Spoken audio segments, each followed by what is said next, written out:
다음 장의 그림은 제가 미드저니로 그린 그림인데 오! 저 아저씨 어떠세요? 지금 운전하고 있는데 상당히 화가 많이 나시는. 저 아저씨는 뭘까요? 화장실이 급할까요? 응급 환자를 태우고 있을까요? 약속에 늦었을까요? 분노했을까요? 저는 사실은 이거 어디 디테일하게 넣었을 때 네 번째로 썼어요. 네 번째. 분노. 그러니까 보복 운전하려고 이 사람이 막 쫓아가는 씬. 아, 네. 네. 인공지능이 인간의 감정을 읽어가는 거를 분뇨. 아니, 진짜 분노 와, 이게 아니고 새로운 단어다 와. 분뇨하다. 분뇨의 질주다. 인사할 시간도 많습니다. 여러분의 시간을 낭비해드릴 느리지만 쿨한가. 랩미팅입니다. 반갑습니다, 교수님들. 반갑습니다. 본격적으로 소개 먼저 드리고 이야기를 진행을 하도록 하겠습니다. 잘생기셨어요. 일단 너무 잘생기셨고 여러분들 TV에서도 많이 보시고 뭐 유튜브라든지 아니면은 여러 강연이라든지 엄청나게 바쁘신 분이에요. 엄청나게 바쁘신 분인데 오늘 또 이렇게 안될과학에 나와 주셔서 너무나 감사합니다. 인지과학자 경희대학교 김상균 교수님 모셨습니다. 아, 안녕하세요. 반갑습니다. 초대해 주셔서 너무 고맙습니다. 교수님 최근에 또 책도 베스트셀러를 내셨어요. 이전에 예. 메타버스라는 네, 많은 분들이 봐주셨죠. 감사하게도. 예. 그 책에 이어서 또 얼마 안 돼서 이렇게 신작을 들고 나오셨습니다. 초인류라는 책인데 예. 간단하게 한번 설명해 주실 수 있을까요? 인류가 진화하는 것 같아요. 뭔가 새로운 존재로. 그렇죠. 진화하는데 생물학적인 진화를 넘어서서 기술적으로 진화해서 인류가 어떤 존재가 될지 그래서 나는 또는 우리의 산업은 우리 아이의 미래는 뭐 경제는 그런 이야기를 풀어낸 책입니다. 오늘 그 내용을 아마 설명을 해 주실 걸로 알고 있는데 네네네. 기대가 많이 됩니다. 사실은 꼭 책뿐만이 아니라 궁금한 것들이 너무 많아요. 바로 네. 딱 교수님을 모신다고 그러니까 저희 안 네. 될 과학이 이렇습니다. 오늘 또 새벽에 애플에서 엄청난 저 그거 보느라고 밤샜습니다. 그래서 약간 눈이 약간 피곤하신. 그래서 오늘 애플에서 발표했던 비전 프로 간단하게 그 네. 이야기부터 조금 하면은 어떨까라는 생각이 들어서. 애플이 사실 두 가지 버전의 제품을 개발하고 있었는데 네. 하나는 안경형이었어요. 네. 근데 요거는 너무 힘들다. 그래서 네. 약간 몇 년 뒤로 밀린 것 같고요. 현재 나온 어제 발표한 제품은 고글입니다. 그러니까 그쵸. 물안경 모양. 메타에서 나온 제품하고 겉보기는 비슷해요. 네. 근데 그거보다는 훨씬 더 좀 쿨하고 디자인도 심플하고 많이 작아졌죠. 경량화됐어요. 네. 근데 이제 디자인적으로 독특한 거는 배터리가 내장이 안 돼 있어갖고 줄을 달아갖고 뒤에 넣어야 돼요. 맞아요. 요거요. 요거는 사실 디자인적으로 조금 안타까움도 있는데 네. 저는 오히려 잘한 것 같아요. 지금도 사실 뭐 이렇게 유선으로 헤드셋도 두고 하는 마당에 이 정도는 좀 괜찮고 이렇게 가벼워진 건 굉장히 좋은 것 같고요. 또 대박인 거는 내가 이걸 쓰고서 뭔가를 보고 있을 때 이 앞에도 디스플레이가 있어가지고 네. 이제 눈 모양이 여기 보여져요. 요게 대박이에요. 상대방의 눈이 보인다는 건 이제 대화할 때 감정이 읽혀진다는 거예요. 요걸 굉장히 잘 만들었는데 또 한 가지 컨트롤러가 없어요. 보통 이렇게 두 개 들고 이렇게 하잖아요. 그렇죠. 네. 요거 싹 다 없애버렸어요. 오. 그래서 눈동자 트래킹, 그 다음에 음성, 그 다음에 손가락 이런 거 트래킹을 해가지고 이것만 쓰고 있으면 다 됩니다. 그러니까요. 소개되는 프로그램 인트로라고 그래야 되나요? 네. 이거를 잠깐 봤는데 컴퓨터가 어떻게 연결이 되어 있는지는 모르겠는데 직접 이거 쓰고 손동작이나 아니면 가상 키보드를 네. 이용을 해가지고 컴퓨터 활동을 할 수가 있더라고요. 진짜 컴퓨터를 사용을 할 수 있는 것처럼. 이걸 쓰고서 맥북을 보면 요 화면이 바로 들어와요. 그러니까요. 그러니까 사전에 물론 연결이 되어 있는 거죠. 네, 뭐 연결돼서 블루투스든- 자동으로 화면을 따서 그때부터 이거 보고서 가상 키보드 띄워서 이게 타이핑이 돼요. 네. 근데 가격이 사악하더라고요. 거의 뭐 스타트하는 가격이 3,500달러 정도 되니까 그러니까요. 우리나라 들어오면 거의 아마 400만 원 중반부터 시작해서 한 500만 원. 또 보통 액세서리를 사야 되잖아요. 우리가 그렇죠, 또 약간 그렇죠. 또 500만 원은 뭐 훌쩍. 근데 저는 이렇게 봐요. 제가 이제 디스플레이 관련된 회사들을 자문을 하고 있는데 네네. 디스플레이 회사들한테 제가 계속 한 재작년부터 이야기했던 게 디스플레이 시장은 아주 커지거나 아주 작아지는 쪽으로 양쪽으로 극단화된다. 근데 지금 보통 뭐 10몇 인치부터 50인치 이렇게 많이 만들거든요. 네. 이런 마켓은 점점 죽을 거예요. 왜냐하면 이번에 팀쿡이 발표한 고제품도 보게 되면 이걸로 TV 화면 안고 맥북 화면도 안고 아이폰 화면도 끌어 들어가겠다는 얘기예요. 네. 결국 그게 현실화가 되면은 가정에 이제 50인치, 100인치 TV를 설치할 일이 점점 더 없어지겠죠. 그렇죠. 사실 지금도 예를 들어 뭐 새로 결혼하시는 신혼부부라든지 이런 분들은 혼수로 막 TV를 큰 거를 하지는 않는 경향이 조금씩 강해지고 있더라고요. 굳이 네. TV는 그러니까 저는 안 그렇게 하고. 보면은 얘가 200만 원짜리 TV랑 200만 원짜리 컴퓨터를 대체한다라고 봤을 때는 가격대가 사실은 수용할 만한 가격대예요. 그렇게 보면. 그래서 오늘 주제로 가보도록 하겠습니다. 저희가 교수님 소개를 드릴 때 인지과학자다 교수님은 네. 이렇게 소개를 드렸는데 인지과학자가 어떤 건지 사실은 그렇게 많은 분이 계신 것 같지는 않거든요. 인지과학자라고 그렇죠, 아직은. 예, 맞습니다. 하시는 분들이. 그래서 인지과학자가 어떤 역할을 하는지, 어떤 연구를 하시는지 간단하게 소개해 주시면 좀 좋을 것 같아요. 인지과학은 사실 가장 근접한 학문이 뇌과학이나 심리학 쪽이긴 해요. 네. 근데 심리학은 흔히 인간이 사고하는 과정이나 감정을 느끼는 과정 자체를 사회과학적으로 접근해서 풀어보는 거잖아요. 네네. 근데 인지과학은 사회과학의 기법도 쓰지만 약간 혼합학문인데 심리학도 배우지만 뇌과학도 배우고 특히 컴퓨터 사이언스를 많이 배워요. 그래가지고 인간의 그런 어떤 인지와 관련된 여러 가지 작용들을 컴퓨터하고 연결해서 생각을 하고 이거를 컴퓨터에 적용하고 다시 갖고 오고 이렇게 네. 그러니까 가장 크게 보면 CS하고 심리학을 좀 섞어놨다 이렇게 보시면 되겠습니다. 네. 예. 그럼 오늘의 주제 초인류에 대해서 한번 이야기 들어보도록 하겠습니다. 책 제목으로 이야기를 풀어보려고 하는데요. 네. 네. 이 책 제목은 초인류인데 좀 풀어보면 초월 인류예요. 아, 원래는. 원래 제가 출판사에 초월 인류 해보자고 했는데 출판사에서 초월 인류니까 뭐 사자성어 같다. 사면초가처럼. 너무 약간 그런, 약간 있어. 뉘앙스가. 제가 일단 여쭤보고 싶은 게 이제 진화와 관련된 이야기를 좀 하는 책이어서 네. 첫 번째로는 30만 년 전에 흔히 뭐 그때 사피엔스가 등장을 했잖아요. 네네. 네. 그때 등장한 사피엔스하고 지금 2023년에 우리는 유전적으로 동일할까? 아, 유전적으로. 네, 생물학적으로 동일한 존재라고 봐야 될까? 사실 진화적인 시간의 입장에서 네. 보면 그렇게 긴 시간은 아니거든요. 그렇죠. 그래서 역시 뭐 박사님이십니다. 동일하지는 동일하다? 저는 뭐 그렇게 생각합니다. 동일하다고 하셨고 어떻게 랩장님은 랩장님은 아니다 가야죠. 그러니까요. 지금 그거 살짝 고민했어요. 아니다 가야죠. 아니라고 해야 할 것 같다라고 네. 생각했는데. 아 좋습니다. 오늘 네. 흐름이 좋습니다. 네, 사실 제가 이 질문을 드렸을 때 두 가지가 다 원래 교수들이 질문할 때 답이 없는 질문 많이 던져주거든요 학생들한테. 네. 네, 그래서 저는 둘 다 답이 된다고 봐요. 동일하다라고 보는 거는 아직까지 종의 호칭이 안 바뀌었기 때문에 그렇죠. 한 종 내에 있다라고 우리가 인식을 하고 과학적으로 보고 있는 거고 반면에 보게 되면은 계속 돌연변이 나타나고 있고 진화적으로는 조금씩 발생하고 있죠. 느려서 문제지. 아 그렇죠. 느려서 그렇지. 네. 진화가 빠르면 위험한 부분이 있다고 생각을 합니다. 맞습니다. 네. 적응을 못하죠. 네, 그럼. 적응이 환경도 안 그렇고. 되죠. 네. 그래서 저는 인류는 천천히 진화 중인데 문제는 이거를 우리가 답답해하는 것 같아요. 요즘 들어서 네. 더욱 그러는 것 같아요. 네. 요즘 들어서. 답답해하는 대표적인 게 스마트폰 없으면 이제 길도 잘 못 찾아가고 맞아요. 전화번호도 못 외우고 막. 맞아요. 맞아요. 예전에는 전화번호 진짜 많이 외웠거든요. 저 어릴 때만 하더라도. 그래도 한 20개 이상은 외웠던 것 같아요. 최소 10대 개는 외웠어요. 네, 최소 20개 정도. 남학생들은 주로 이제 당구장 번호랑 뭐 짜장면 아, 그렇죠, 번호랑 그렇죠. 딱 외우고 다니잖아요. 요즘에 사람들 제가 대형 강의학원 할 때 여쭤보면 5개 이내예요, 보통 외우시는 게. 근데 저도 그런 것 같아요. 부모님 번호, 여동생 번호는 외웠는데 남동생 번호는 못 외웠어요. 아, 이거 좀 남는 사이가. 네. 이렇게 그렇습니다. 그러니까 저는 그것도 결국 스마트폰 같은 거가 우리는 하나의 기계로 바라보고 있는데 이걸 통해서 우리가 사실 진화를 시켜가고 있는 거죠. 근데 그렇죠. 진화가 아까 댓글에 살짝 있었는데 좋은 거냐 나쁜 거냐 놓고 봤을 때 장단점이 다 있거든요. 네. 진화가 우리를 무조건 좋은 쪽으로만 끌고 가는 건 아니에요, 사실은. 맞아요. 근데 얘를 통해서 굉장히 뇌가 좋아진 것처럼 잘 써먹고 있지만 문제는 인간의 공간지각력은 확실히 안 좋아졌어요, 쓰기 전보다. 길 찾아가는 능력 같은 것도 안 좋아지고. 아, 그렇죠. 그래서 제 책에서 또 오늘 이 주된 이야기가 그러니까 사실 두 단어가 되게 맞지 않는 단어예요. 인공하고 진화는. 진화는 아, 자연에서 그렇죠. 발생한 자연 선택적인 과정이고 인간은 사람이 굉장히 그러니까 의도를 가지고 해서 직접적으로 행하는 거거든요. 그렇죠. 네. 두 개가 맞지 않은 건데 저는 인간이 걸어가는 기술 개발의 모든 과정을 인공 진화라는 관점으로 한번 해석을 해본 겁니다.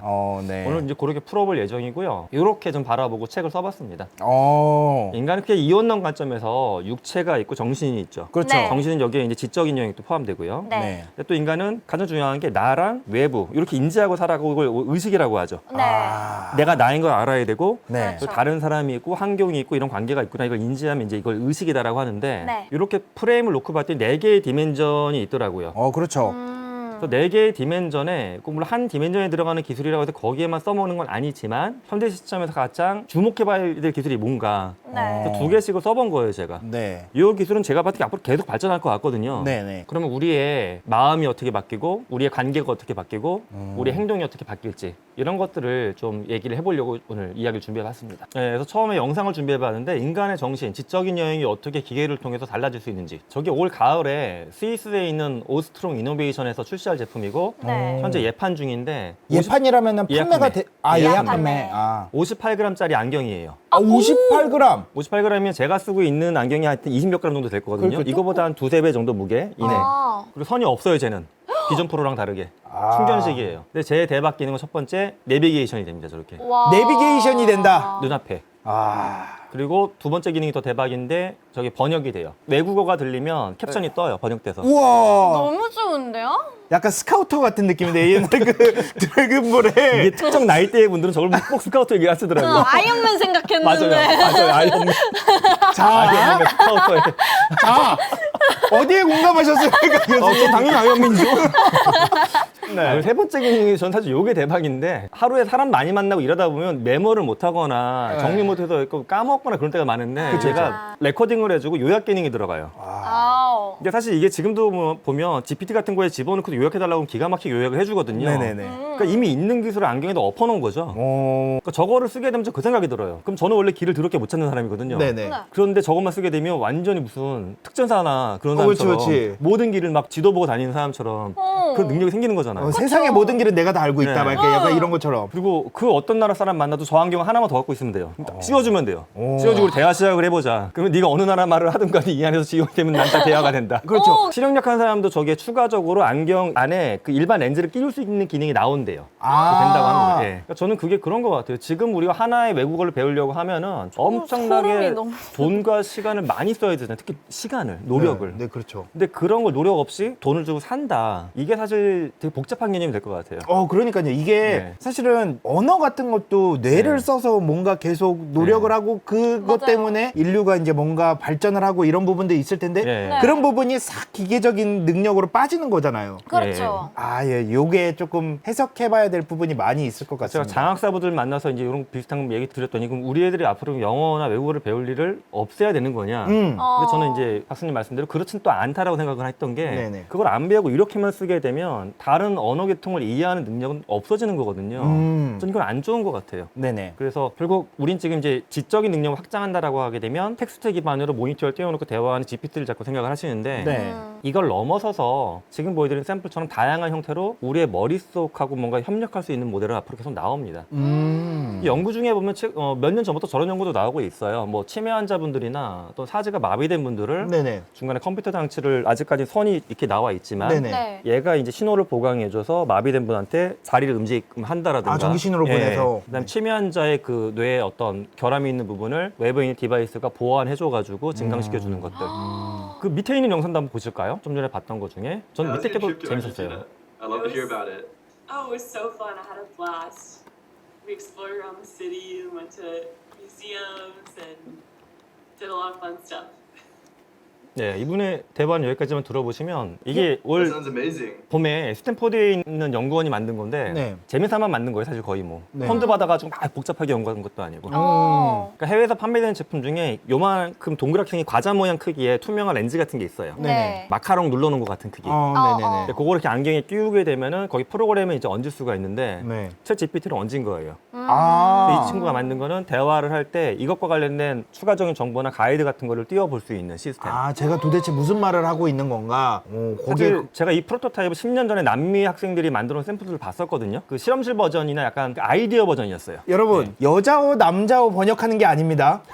지금 아니 저희 교수님들이 대단한 능력을 가지고 있기 때문에 여자어 남자어를 번역을 하는 게 아니고 네 무슨 말인지 아시죠 다들? 실제 가능하죠. 상대방이 하는 말 중에 내가 모르는 게 나오면 아는 척할 수 있게끔 띄워주는 거. 아. 다음 장에 있던 게 또 제가 봤던 재미난 논문 중에 하나인데 올해 발표된 건데 fMRI의 기계에 사람을 집어넣고 난 다음에 이 사람한테 영화를 보여줬어요. 판타지 영화. 그 다음에 이 피실험자의 뇌파를 읽은 다음에 뇌파를 인공지능한테 학습을 시켰어요. 또 뇌파를 바탕으로 이 영화의 내용을 써낼 수 있는지 인공지능이. 아. 네. 요걸 해봤더니 뭐 100%는 아니지만 꽤 그럴듯하게 써내기 시작을 했고요. 어. 뇌파만으로도 그 네. 이야기를 구분을 네. 해낸다고요? 또 요거 학습한 거 바탕으로 다른 영화 보여주고 그 다음에 다른 내용 들려주고 그 다음에 생각 머릿속에 하게 한 다음에 이것도 이제 읽어낼 수 있는지 봤더니 그것도 읽어내는 쪽으로. 아 진짜로 나왔습니다. 그렇게까지 된다고요? 예. 근데 저는 이게 그런 것 같아요. 저는 사실 인공지능 지금 엔진들이 다 관점은 다르지만 기본적으로 통계학이라고 보거든요. 패턴. 통계적인 패턴을 찾아내는 건데 기존에는 우리가 패턴을 우리가 갖고 있던 원래 펑션으로 찾지 못했던 건데 걔는 그 수많은 거에서 어떤 연관성을 그렇죠. 찾아내는 거를 잘하다 보니까는 그걸 우리보다 빠르게 찾아낸 게 아닌가 생각을 합니다. 그러니까 저는 정신을 확장한다라는 게 꼭 뇌가 굉장히 편해지는 것도 있지만 우리가 아까 뭐 여자와 남자와 얘기하는 농담도 했지만 네. 이런 것처럼 해가지고 뇌 생각까지 이렇게 외부 기계하고 연결될 수 있게 되면 뭐 이건 뭐 상상하기에 따라서 어마어마한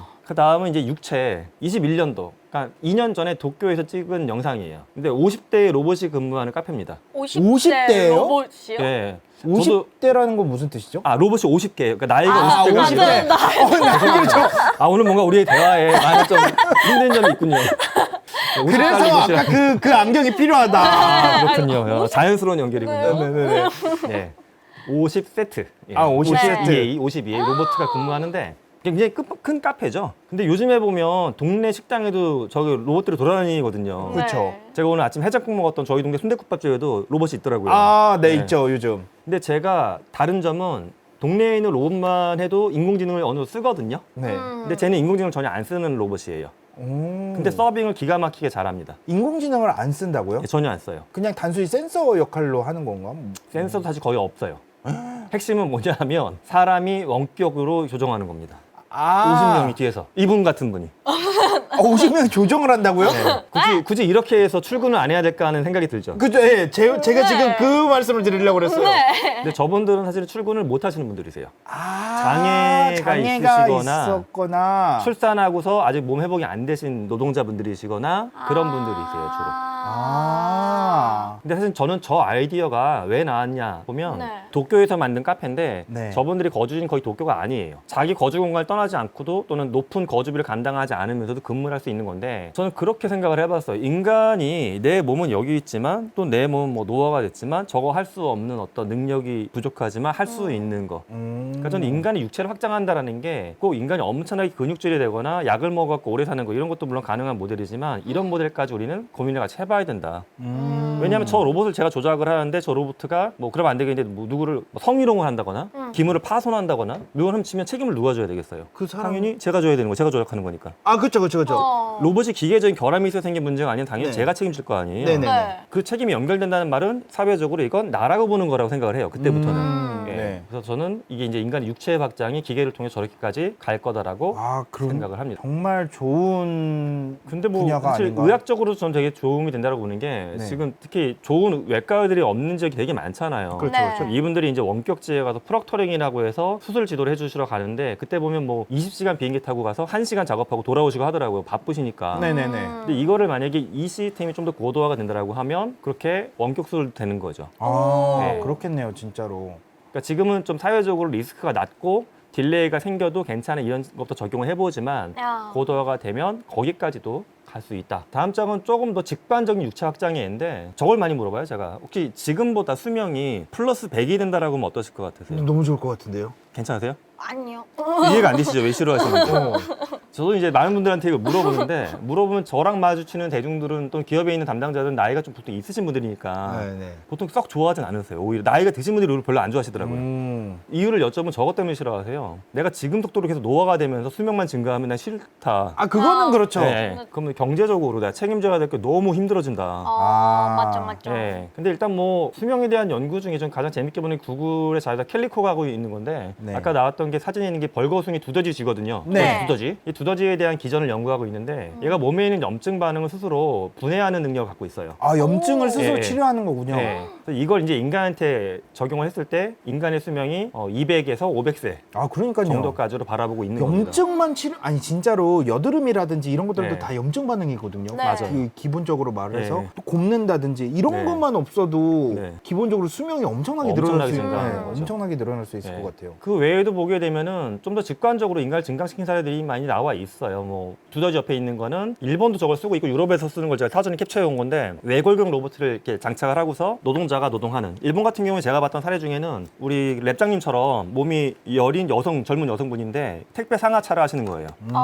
저걸 착용을 하시고서. 그렇다고 해서 저는 여성한테 저런 노동을 시키기도 기계가 필요하다는 주장은 전혀 아닌데 지금 보면 어쩔 수 없이 신체적인 특성 때문에 진입할 수 있는 경로가 다른 거는 분명히 있잖아요. 사회적으로. 그렇죠. 근데 이런 거에 벽을 아예 없앨 수 있다는 거는 우리 사회가 어찌 보면 또 다른 하나의 새로운 문이 열리는 거다라고 저는 생각을 합니다. 이런 것도 있고 네. 밑에 있는 영상도 한번 보시면은 저것도 발표된 지 한 달도 안 된 거예요. 저건 어찌 보면 약간 마블 스파이더맨에 나오는 그런 수트랑 약간 비슷한데 네. 등 뒤에 보조팔을 몇 개를 차고 있는 거예요. 오. 네. 예. 저 악당 아닌가요? 악당 스파이더맨. 지금 이제 나오시는 분이 약간 무용하시는 분이긴 한데 저렇게 해서 예술을 할 수 있다라는 것도 있고. 저분도 동양 일본인가요? 저거? 예, 저거 일본입니다. 근데 저거는 움직임이 어떻게 조정이 되는 건가요, 지금? 저희 기본적으로는 이 사람의 손 동작을 바탕으로 연관된 동작을 하는 걸로 저는 이해를 했어요. 그런 것도 있고 또 왼쪽에 있는 저분은 닐 하비슨이라고 하는 예술가인데 네. 머리에다 안테나를 이식한 분이세요. 이식했다고요? 예, 두개골을 뚫으셨어요. 왜죠? 저분은 근데 선천적으로 색감을 구분 못하세요. 전쟁맹.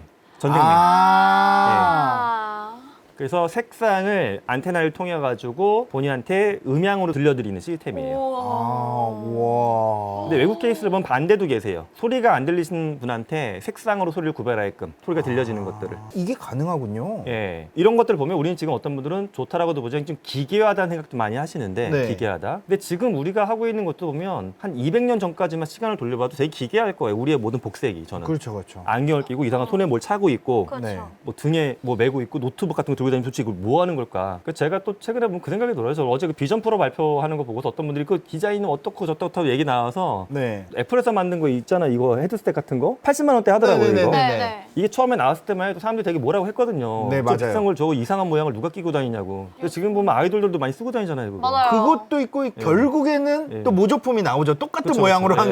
한 것들도. 예, 예. 저는 뭐 지금 제가 보여드렸던 게 다 일반화가 될 거다라는 주장을 드리는 건 아니고 네. 이런 것들 중에 일부 또는 어떤 변형된 형태를 우리가 어떤 쪽으로든 간에 수용을 하면서 우린 조선시대 사람이 우리를 보는 것보다 더 충격적인 다른 모습들을 근시일 내에 만들어내지 않을까라는 생각을 하는 겁니다. 네, 네. 너무 중요하네요. 감정을 확장한다라고 제가 써놨는데 네. 가장 이제 현실적인 게 그 위에 있는 건데 저것도 판매하는 제품이에요. 위에 있는 영상이. 근데 저 화면 속 장면은 남자분이 저 헬멧을 끼고 게임하는 건데 제가 요즘에 열심히 하고 있는 게임 젤다인데 네. 젤다 하다 보면 재미난 부분도 있고 짜증나는 네. 부분도 있거든요. 네. 근데 헬멧을 끼고 하게 되면은 감정을 제가 읽어요. 아, 진짜로? 네. 근데 이제 아직까지 일상적으로 집에서 저걸 쓰기는 어려운데 개발사 입장에서 저걸 쓰고 있는 회사가 일부 있어요. 오. 그래서 테스트를 할 때 씌우고서 테스트를 돌리는 거예요. 그러면 이 사람이 어느 부분에서 지루해하는지 어느 부분에서 재밌어하는지가 통계적으로 딱 정리가 아, 되죠. 그렇겠네요. 예. 아직까지 설문조사를 주로 했는데 네. 네. 설문조사는 이제 진행자의 초롱초롱한 눈망울을 보면서 왜곡이 되거든요. 네네. 그렇죠? 그 정말 되게 재미없다고 표시해주기 그렇잖아요. 이게 리코트 그쵸, 스케일 그쵸. 그렇죠, 그렇죠. 차이가. 근데 얘는 솔직하게. 그럼 이제 어. 그걸 바탕으로 게임 회사들은 정말 감정이 고도화되어 있는 부분에다가 인앱 결제 깔 수가 있고 오. 지루해하는 부분에다가 무료 아이템 그런 것들 읽어내는 건데 사실 인간의 감정은 연구하는 모델이 여러 개가 있지만 많을 때는 한 30가지 정도로 보통 분류해서 체크를 하는데 얘는 아직까지 그런 건 아니고 10개 정도 안 카테고리 안에서 분류하는 거예요. 이렇게 분류하는 모델들은 지금 전 시제품으로 나와서 판매되는 것도 있고요. 네. 그러니까 시제품이라는 건 사실 뭐 집에서 쓰는 건 아니고 저거는 어떤 실험실장에서 충분히 쓸 수 있는 제품들이에요. 오. 네. 저런 것들이 이제 나오게 되면 생기는 문제가 앞에 있었던 뇌파로 마음을 읽어내는 거랑 결합을 하거나 저것만 봐도 이 사람이 거짓말하는지 진짜로 얘기하는지를 읽어낼 수 있는 게 오는데 제가 봤을 땐 저거를 그래서 저희 비슷한 분야 연구하는 사람들끼리 농담으로는 저 수용이 안 될 거다. 오, 네네. 정치인들이 끝까지 막을 거다. 못 아, 그럴 수 있겠네요. 아이고. 네. 아. 생각을 해봤습니다. 그래서 사실 아까 그런 장치 갖고도 추가적인 실험했던 것들을 들어보면 이 사람이 마음속으로 진짜가 아닌 걸 상상을 하죠. 자기가 진짜 있었던 일이 아니라. 네네. 그러면 이 기계가 읽었던 게 약간 혼돈이 오긴 온대요. 아. 그러니까 지금도 보면 스파이들이 그 거짓말 거짓말 탐지기 탐지기 속이는 거 속이는 훈련을 거. 하잖아요. 네네네. 약간 비슷한 그런 게 있는 것 같습니다. 오. 그러니까 저게 진실을 찾는 거다기보다 이 사람의 겉으로 드러나는 반응을 읽어내는 거거든요. 네. 그런 부분이 좀 차이점이 있습니다. 신기하네요. 다음 장의 그림은 제가 미드저니로 그린 그림인데 오. 저 아저씨 어떠세요? 지금 운전하고 있는데 상당히 화가 많이 나시. 저 아저씨는 뭘까요? 화장실이 급할까요? 응급 환자를 태우고 있을까요? 약속에 늦었을까요? 분노했을까요? 그러니까 이게 저 미드저니로 그림을 그릴 때 분명히 네. 교수님이 아, 는 그쵸. 이게 있어요, 있는 건데. 화장실이 급해서 분노했나? 저는 사실은 이거 어디 디테일하게 넣었을 때 네 번째로 썼어요. 네 번째. 분노. 아. 그러니까 뭐 보복 운전하려고 이 사람이 막 쫓아가는 씬. 아. 네. 네. 아. 근데 앞에 세 개가 더 네, 설득력 있고 모든 분들이 동의하신 거는 1번이다. 네. 화장실이 급하다. 네. 사실 유럽 쪽에서는 인공지능이 인간의 감정을 읽어가는 거를 분뇨. 아니 진짜 분뇨. 분노 와, 이게 아니고 새로운 단어다 와. 분뇨하다. 분뇨의 질주다. 아, 우리 교수님들의 그 유머 코드가 엄청나시네요. 그죠? 여기 유머를 이렇게 잘하시면 교수 못 하는데. 장난 아닙니다. 분뇨, 진짜 교수들은 유머 이렇게 못 해요. 분뇨 조절 장애. 이 그림 왜 띄워놨냐면은 네. 유럽 쪽에서는 AI한테 그 패턴 인식을 인간 감정 있는 거는 시키지 말자라는 얘기가 많이 나오더라고요. 네. 근데 저는 사실 개인적으로는 그게 관리만 잘 된다면 써먹을 때도 꽤 있다. 아까 얘기했던 범죄와 관련 수사도 그렇지만 지인 같은 케이스에 우리나라에서 아직 수용이 안 되지만 알코올 냄새가 나면 시동 안 걸리는 자동차. 아, 그러니까요. 기술적 나와 있는데 아직 우리나라가 수용 안 한 거거든요. 근데 저것도 좀 비슷하게 진짜 보복 운전으로 인한 사고가 엄청나게 많이 발생하고 있는데 맞아요. 네. 감정을 읽어내서 이 사람이 분노한 상태라고 하게 되면 차에서 약간 제어를 해줄 수는 있겠죠. 그럴 수 있겠죠. 가속을 못하게 한다라든가. 저는 그렇게 인간의 감정을 읽어내는 게 꼭 개인정보를 침해한다라고만 볼 게 아니라 잘 활용을 하게 되면 기계하고 인간 사이에도 또 다른 관계를 형성할 수 있다. 그래서 이제 이게 이런 것들이 앞으로 어떻게 변화가 올지 여러 가지 이야기를 했지만 뭐 오늘 시간이 많지가 않으니까 몇 가지만 얘기를 드리면 저는 이제 인간이 감정도 기업에서 자원화시켜서 관리할 수 있는 쪽으로 될 것 같아요. 감정을 네. 읽어내는 게 아까처럼 되다 보면. 오. 네. 예를 들어서 실제 실험 중에 이런 게 있어요. 이렇게 눈만 보여주고서 네. 아까도 비전 프로에서 왜 눈을 보여주냐고 그렇죠, 그렇죠. 하냐면 눈을 통해서 감정을 읽는 능력이 굉장히 중요하거든요. 인간의 감정상. 야. 네, 네. 근데 감정을 잘 읽어내는 사람이 일을 잘할까요? 못할까요? 잘하지 않을까요? 잘할 뭐가 네, 저도- 당연하게 보이죠. 네. 사진만 이렇게 보여주고 난 다음에 잘 읽는 사람, 못 읽는 사람 이렇게 해가지고 팀을 짜서 가업을 주면 당연히 네. 잘합니다. 잘 읽는 네. 사람이. 근데 네. 전 신기했던 게 이대로 원격 근무 상황에서 일을 시켜도 일을 잘해요. 감정 사진 보고 잘 읽었던 사람이. 그게 뭐냐 하면 요거를 보고 감정 잘 읽는 사람은 사소한 텍스트나 상황적인 논리를 보고서도 저 사람의 감정을 디테일하게 캐치한다는 이야기예요. 근데 그런 분들이 있어요. 네. 우리가 그런 분들을 쉽게 말해서 눈치 빠른 사람이라고 그렇죠, 그러죠. 그렇죠. 한국에서는. 한국말로는 눈치 빠른 그렇지. 사람. 영어로 없는 단어 눈치. 예. 그렇죠. 예. 근데 저는 그게 기업에서 보게 되면 여러 가지 부분에서 지금 직원들 평가하고 KPI 만들어서 관리하는데 맞아요. 굉장히 누락된 부분이 감정에 대한 능력이에요. 그럼 저는 더 중요한 게 이 사람이 토익을 800점이냐 900점이냐가 아니라 상대방의 감정을 더 잘 알고 있으면 저는 토익이 600이어도 그 사람이 해외 업무 보는데 문제가 없을 거라고 생각을 해요, 사실은. 그래서 앞으로는 감정도 인간을 대상으로 하나의 자원이나 능력화, 오히려 그 기계화를 통해서 감정이 없어지는 게 아니라 감정에 대한 사회적인 관심이나 그런 게 또 올라가지 않을까 생각을 하고 있습니다. 충분히 그럴 수 있을 것 같습니다. 아, 이건 좀 무거운 이야기인데 한 3달 전쯤에 벨기에에서 실제 발생했던 사건입니다. 첫 번째 문장이 챗봇한 얘기고요. 아, 네. 두 번째 문장이 성인 남자가 했던 얘기고 챗봇 남자 왔다 갔다 해서 대화했던 흐름입니다. 이 대화를 이 피에르라고 하는 벨기에 남자분이 6개월 동안 하셨대요. 이건 대화의 거의 후반부고 그 끝에 이분이 선택하신 결론은 자살입니다. 자살을 실제 하셨어요. 인사할 시간도 많습니다. 여러분의 시간을 낭비해드릴 느리지만 쿨한 과학. 랩미팅이었습니다. 감사합니다, 교수님들. 감사합니다.